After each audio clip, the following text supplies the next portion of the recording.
Hey, you're watching part 2 of the SMX billet cylinder head work.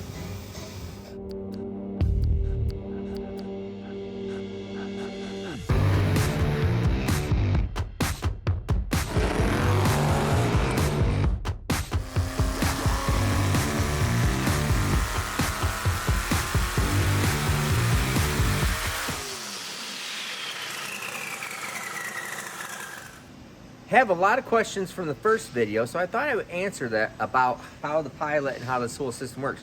Sometimes you're seeing this pilot wobble like this. It's supposed to. All right, so what this is doing is lock is rigid. The entire thing floats. So we lock the spindle. We indicate the head in as close as possible. We lock the spindle. We make the head float. We put this into the hole, okay? Now imagine this hole might be just slightly off. I mean, we're talking a thousandth of, which would be like a 100th of 1 degree. I mean, something infinitesimal. You unlock the pilot, and that allows it to go in perfectly in line with the guide, okay? Then, when it is perfectly in line with the guide, going up and down perfectly straight, then we come up here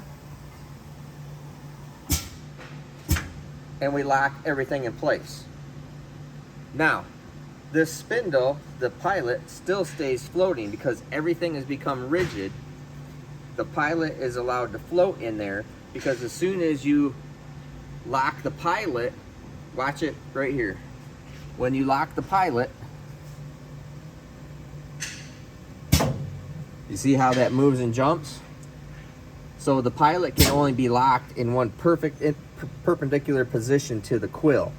Sometimes that we might be just the machine allows for a little bit of variance, so it does a perfect valve job concentric with the valve guide, even if your machine is not perfectly put in place. So it allows it a little bit of deviation. So when you see it, you're seeing this valve guide move like this. That is intentional. That is what makes this better. All right, now let's get back to seeing how you valve job this stuff, how we cut multi-angles, how we do it all in one cut, and how you properly set seat heights. All right, so what you got here is it just intersects that. Now a lot of times they'll intersect even harder and they put bigger exhaust seat on it. We don't really need a bigger exhaust seat.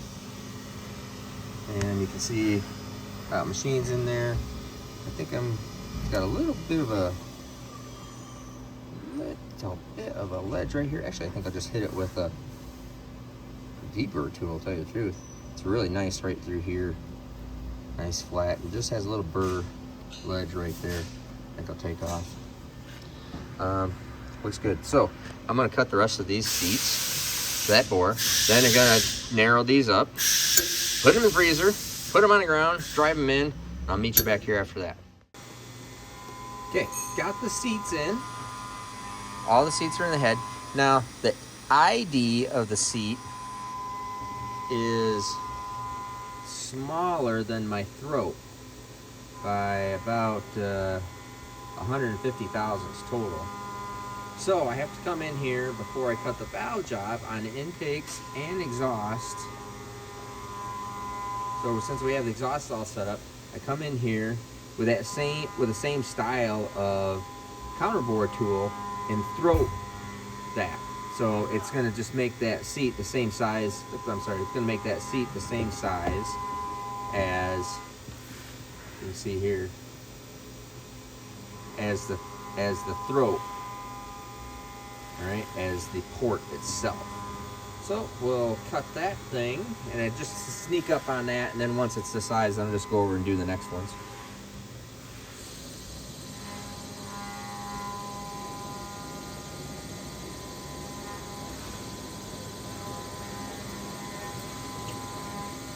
I could set it up on the fixture, which, I don't know, maybe I will. find out exactly what size. I can't remember what size the exact size of the actual port is.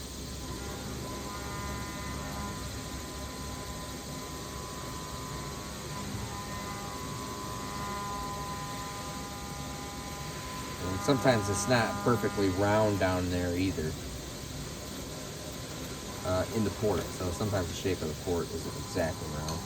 And stop this and get the chip off of there. Now these are not a beryllium seat.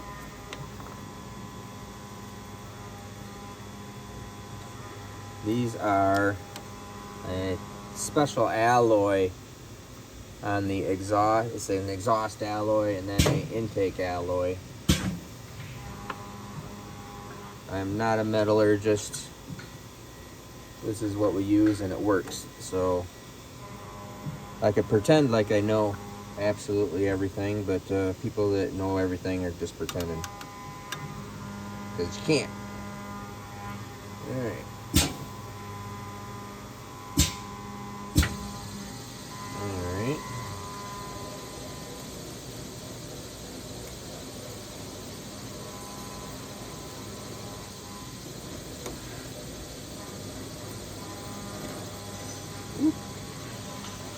Let's get the...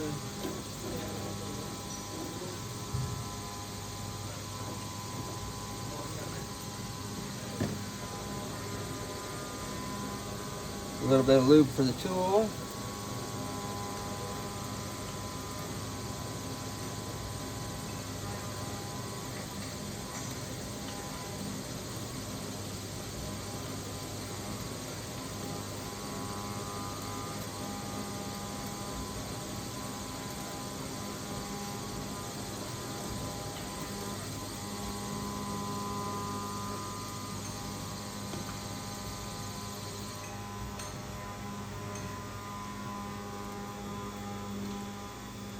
Alright, I still need to go bigger.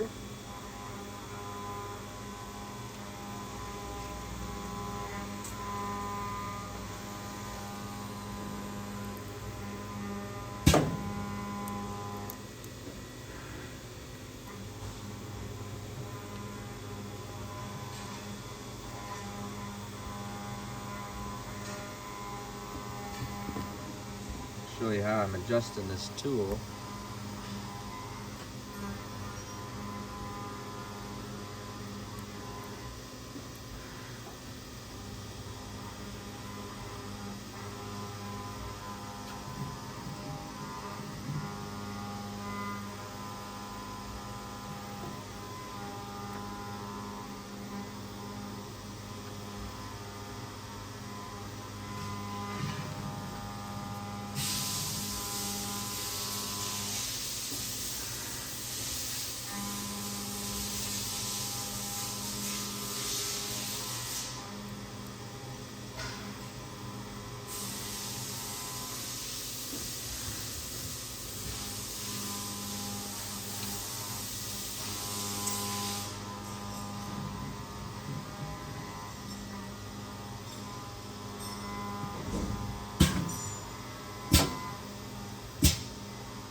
Get rid of the chip.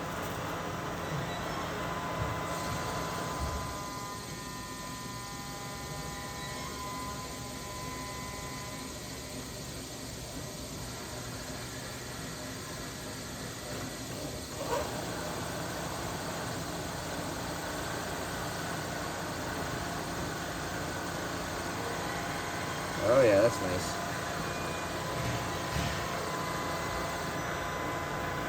Okay, so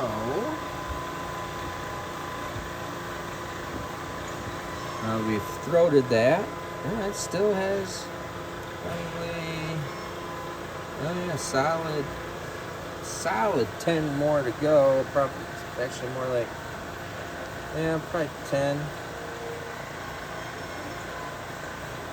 more. I think I'm gonna leave it right there, and then I can do a little bit of hand blending on it after I do the valve job.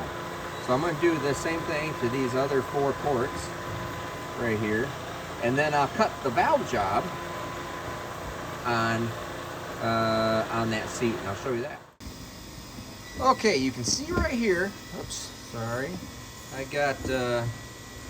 I have valve jobbed that seat and then lapped it in to verify that the seat is concentric all the way around. Everything looks good.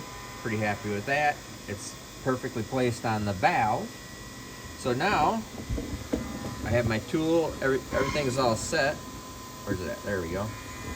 So my tool is set. Now what this tool does is, you can see it right there. It's actually cutting all the angles all at once. When I lap it, it's only showing the valve seat angle. Now, this is a little bit wider because I can make this narrower, and yep, it probably flow one seat. Here, I'll show you, sorry. You can see here that the valve seat it's a little wide, but that's because this is the exhaust valve seat. We want to have this wider because it transfers heat better, and in this drag and drive application, it's going to end up getting wide anyway. So there's no sense machining that seat to be a very narrow to like pick up 1 CFM or something stupid. So that's exactly what we've done. Is I have, see, I'm feeling my valve job here, made a nice, really good seat that is going to seal very well and transfer heat on these drag and drive applications. So what I'll do here now is I'll show you how I got there, show you what that does and how it's cutting. You know, here we've just throated it. Now we're going to valve job that, and then I'll just valve job all of them, come in and lay out die, and then lap them just like this first one over there.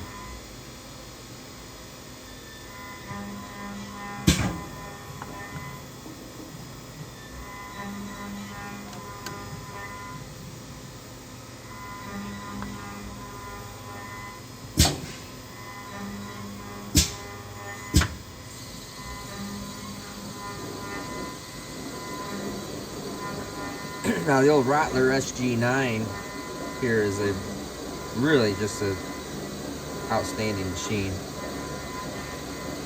And you might be asking, how long did all this take?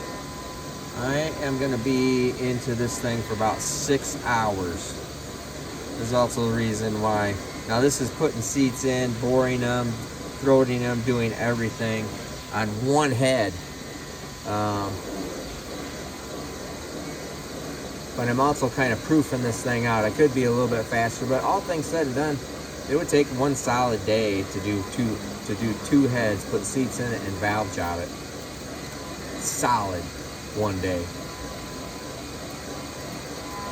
to do it right and do everything, and that's why the stuff is expensive. It takes time for sure.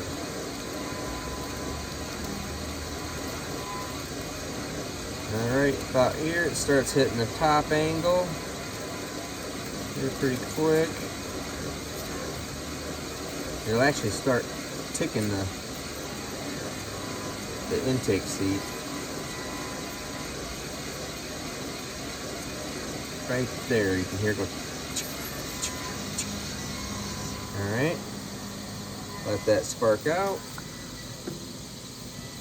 Alright. And there's a whole bunch of seat material right there. Alright, let me zoom out a little bit. Let's move this over.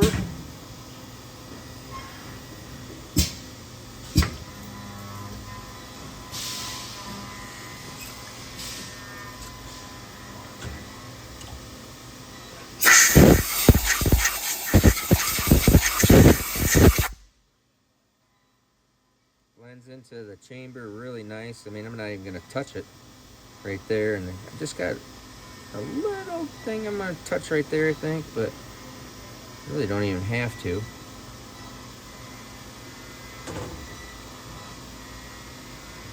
Alright.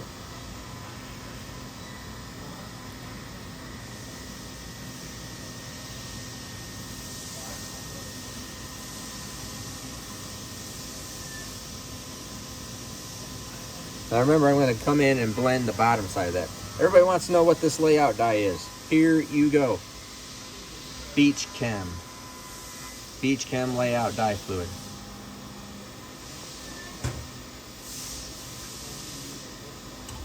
Let's air it out.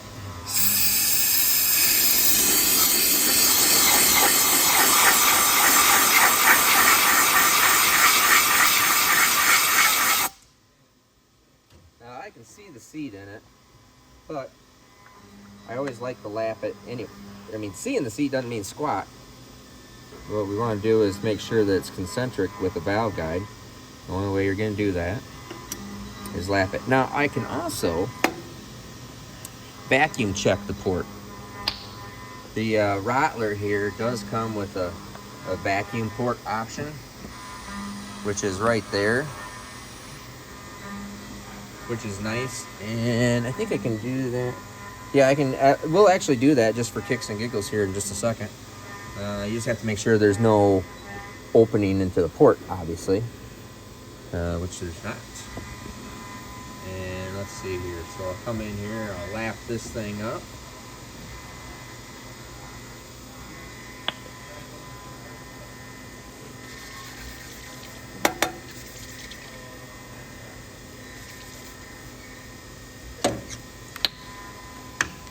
Alright. Now I know it's on the same, it's the same size, so I'm not going to check that again. All I'm checking for is concentricity. Concentricity, there we go. i.e. it's hitting all the way around, which it is. Looks very good, very nice. This special lapping compound here is like, I don't even think it has any grit in it. It feels like grease, but very, very smooth. Now, and this is just a used valve.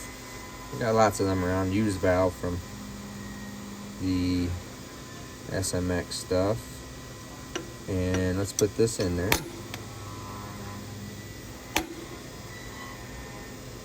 Alright. And then I will show you the vacuum port, vacuum deals. Alright. It's got a little vacuum line. You turn on the pump over here. Put it over the exhaust port. And that right there is called sealed up. It is pulling, I don't know, 18 inches of vacuum. And if they're leaking, they won't pull any vacuum. That's just as much vacuum as this thing pulls. So that looks good, real nice. And I can check all of them like that. So I'm going to cut the rest of these exhausts, and then we'll go over. We're going to do the exact same thing on the intakes. So we'll do the exact same thing on the intakes where I throat it, then come in, valve job it. I'll show you that I'll do a little bit of blending here, and we'll do that to blend it into the port, and then I'll show you the finalized valve job. Alrighty, so the last thing I'm going to show you here is, so now I have cut the intake seats, and now I'm checking my seat depths to make sure, since this is brand new, to make sure that I am getting the correct depth on the seat. So what you see here are 2 valves that I've made up, and these valves go for these heads. All right, and what this is a checking valve. Let's see, there we go. It's a checking valve, and so we drill into the center of the valve on a lathe, and you put a ball bearing in there, so it makes it easy to check with the bridge. So I know what my specifications are, and I actually am going to the intake seat is correct, and I actually have to cut the exhaust seat another 10 to make it the same. And so here's the bridge, and so you got indicator, and then what you do is, let me get it on the light for you.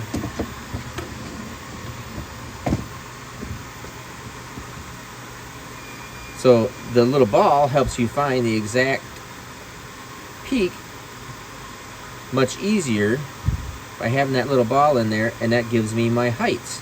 So I can compare that with all the rest of the seats or any other heads in particular. So I try to keep everything and maintain everything the same seat depth, so I have the same piston to valve clearance, same valve train geometry. So we try to make everything exactly the same, and that's how you do it with a checking valve. I know what the number is from the deck surface to that ball, and so we raise or lower the seat depending on what that dimension is. And same for the intake, right there. All right, so you can see I have these things lapped in. I just have to come in, recut that after checking it with my checking valve. And I could have done this right away, but I just wanted to go ahead and get everything roughed in first, because I knew that I can pretty easily come back and just touch it if I need to, which 10,000ths I will. And then the intake is right, so I'm not going to mess around with that at all.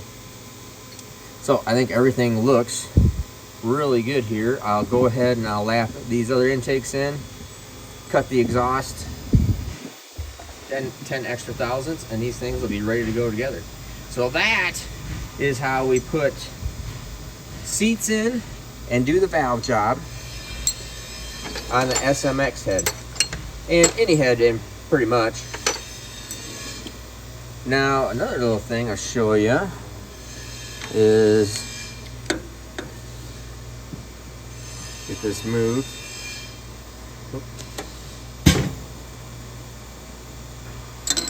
There we go. Now, if you don't know about my valve system too, valve guide. Let's see, so I can do there. Okay, I'm all cut. Yep, I can loosen this. Show ya. Now, exhaust valve guides. This is something I've been working on for quite a while. And they're a little dirty right now, so don't freak out about that. But that guide is actually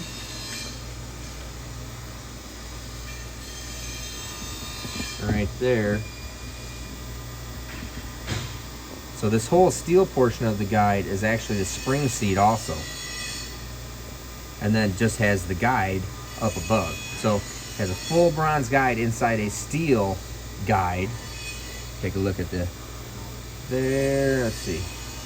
There you can see, and now it does make it larger diameter. This is quite a bit larger diameter.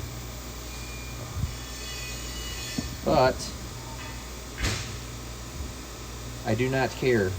I will lose the 510 CFM flow or whatever, don't really give a crud. For the sake of, and there's that intake, or the exhaust port, for the sake of durability and making everything last. So that whole steel guide there really dissipates the heat, and then you have the solid bronze guide instead of a steel liner, or I'm sorry, instead of a liner like the intake valve. Now the intake valve doesn't care. So that is a steel guide with a liner, which is real common, but we do these and build this for a big big steel guide to take care of all the heat issues. And on the drive, drag race only, doesn't really care, but long duration, need to help, especially in turbo applications. You have to help out that exhaust guide, and that has been just so far has been spot on the money with my car, Clark's car, Tom's car, everybody that's been out running.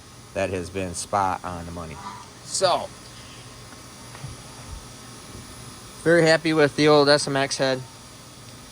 And I think that's all I got for you today. So we covered seats, showed you my exhaust guide, give you a little bit of a look at the cylinder head just in general. But she's a pretty bad dude, full of all sorts of coolness.